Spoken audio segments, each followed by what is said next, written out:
Today I want to share with you 4 things that I do even before I pick up a brush that have saved me from countless mistakes. It's totally helped me in my painting career, and I think it will help you too.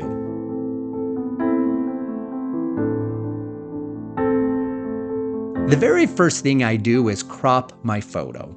One of the common mistakes that beginners do is they think they have to paint everything in their reference photo. The camera simply collects information, but it's wonderful as an artist, you get to decide what you want to paint. One tool that helps tremendously is the rule of thirds. If you've never used the rule of thirds before, imagine putting a tic-tac-toe grid over your photo.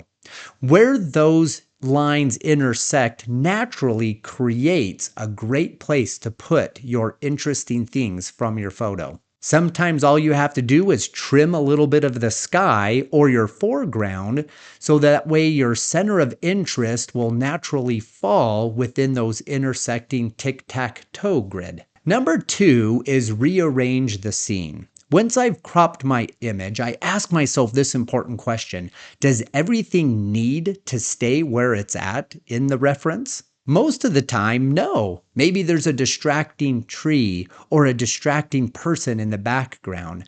You can go ahead and digitally remove them or just decide not to paint them in your painting. As an artist, this gives you the opportunity to guide your viewer's eye to what focal points or interest points that you want them to see in your painting. Remember, a great painting is rarely an exact copy of a photograph. If you've enjoyed those first 2 steps of cropping your image and rearranging your image, hey, welcome to the channel. Please consider subscribing. It helps out the channel a lot. Now we get to what I believe is the most important step, is finding your shapes and values. Values are simply how light or dark something is. A simple trick that you can use is take your reference image and convert it to black and white.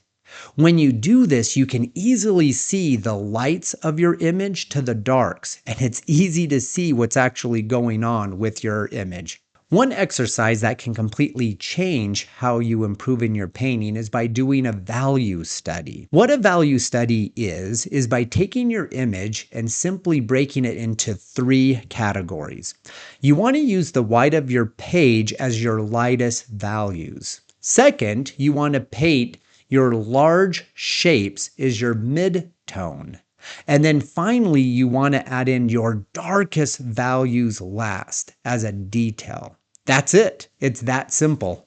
Now, here's why it matters. When we paint everything individually, oftentimes a painting will feel busy or cluttered. But when we paint your connected shapes together, automatically it becomes more unified. The 4th step is paint everything before you paint it. Once I have my composition and my value, I mentally paint my painting in my head.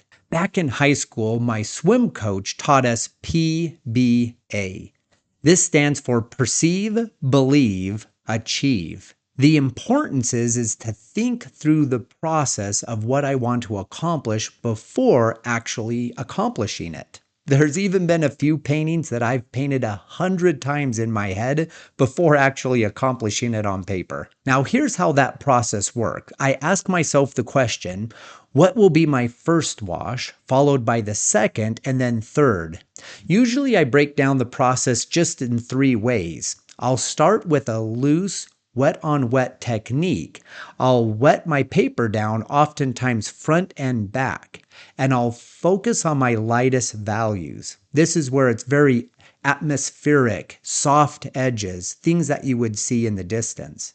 Now, after that completely dries, I move on to the second wash. This is where I work on my mid-tone values, the larger shapes, and how they connect on the page. And then finally, the 3rd step is my dark accents.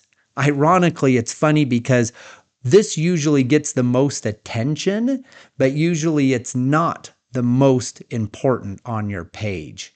If your mid-tone and your light values are done correctly, your dark values should just complement them and pull everything together.